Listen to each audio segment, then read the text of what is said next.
हे एभ्रिवन, आजको भिडियोमा हामी बिना तेलवाला पोटेटो वेजेस बनाउन जाँदैछौँ। पोटेटो वेजेसको भिडियोमा राम्रो रेस्पोन्स आयो, तर धेरै जसोले अनहेल्दी भनेर कमेन्ट गर्नुभयो। त्यही भएर आज हामीले लिएर आएको छौँ हेल्दी पोटेटो वेजेसको रेसिपी। यो सायद हाम्रो च्यानलको सिम्पलेस्ट रेसिपी हो। हामीले लिएको छौँ आलु, यसलाई मजाले धोएर लिएको छौँ किनभने हामी यसको बोक्रा पनि फाल्दैनौँ। टेस्टको लागि लसुन र अदुवा, यो पनि अप्सनल हो। त्यसपछि हामीसँग रहेको छ चिली फ्लेक्स र नुन। नुन पनि यहाँहरूले एड नगर्न पनि सक्नुहुन्छ।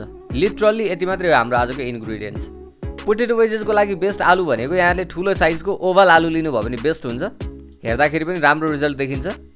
आज चाहिँ मैले जस्तो आलु थियो त्यस्तैमा काम गर्दैछु। यहाँहरूलाई वेजेसको सेप निकाल्न आउँदैन भने चाहिँ आलुलाई हामीले काट्दाखेरि हाफ हाफ गर्दै जाने हो। सिङ्गललाई हाफ गर्ने, हाफलाई फेरि हाफ गर्ने, त्यो हाफलाई पनि फेरि हाफ गर्ने। गर्दाखेरि आलुको एक साइडबाट 4 पिस र अर्को साइडबाट अर्को 4 पिस बन्छ। यो काट्दाखेरि अलिकति ट्रिकी हुन्छ। यहाँहरूको नाइफ अलि लाग्ने छैन भने चाहिँ चिप्लिएर हात काट्न सक्छ, याद गर्नु होला।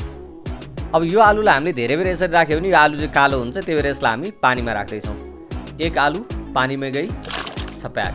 यसै गरी हामी बाँकी सबै आलु काटेर पानीमा राख्छौँ र सबै काटिसकेपछि अब यसलाई हामीले पानीबाट निकालेर सुकाउनु पर्ने हुन्छ। यसलाई प्रिपेयर गर्नुभन्दा अगाडि चाहिँ आलु कम्प्लिटली सुक्खा हुनुपर्छ। यहाँहरूले हावामा राख्न सक्नुहुन्छ, फ्यानमा राख्न सक्नुहुन्छ, किचन टावलले ड्राई गर्न सक्नुहुन्छ। यो आलु ड्राई हुन्जेल चाहिँ हामी अदुवा लसुनको पेस्ट बनाउँछौँ। यहाँहरूले पाउडर पनि युज गर्न सक्नुहुन्छ। आलु ड्राई भइसकेपछि हामी यसलाई बलमा राख्छौँ।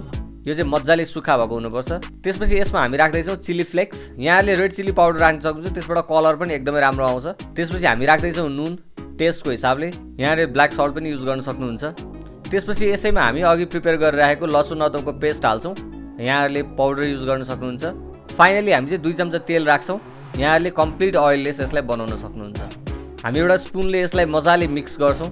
हामीले राखेको सबै मसलाहरू नुनहरू यसको सबैतिर लागोस्।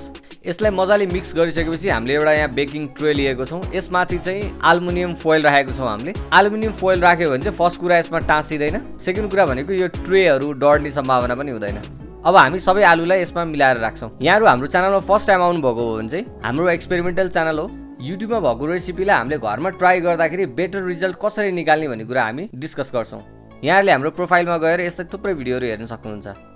हाम्रो आलु ओभनमा जान रेडी भइसकेको छ। यसलाई हामी 220 डिग्री सेल्सियसमा 20 मिनटको लागि बेक गर्छौँ। 20 मिनटपछि यहाँहरूले रिजल्ट देख्न सक्नुहुन्छ। यो वेजेस मजाले पाकिसकेको छ। तर यसलाई क्रिस्पी गर्नको लागि हामी यसलाई फ्लिप गरेर सेम टेम्परेचरमा अर्को 20 मिनट बेक गर्छौँ। यहाँहरूले फाइनल रिजल्ट देख्न सक्नुहुन्छ। यो टोटल 40 मिनट्स बेक भएको वेजेस हो।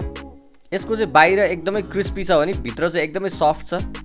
हामीले जिन्जर गार्लिकको पेस्ट हालेको भएर यसको फ्लेभर पनि एकदमै मिठो छ। यहाँहरूलाई पोटेटो वेजेस मनपर्छ र हेल्दी खाना मनपर्छ भने यहाँहरूले पक्कै पनि ट्राई गर्नु होला। हाम्रो भिडियो कस्तो लाग्यो यहाँहरूले कमेन्ट गर्न सक्नुहुन्छ।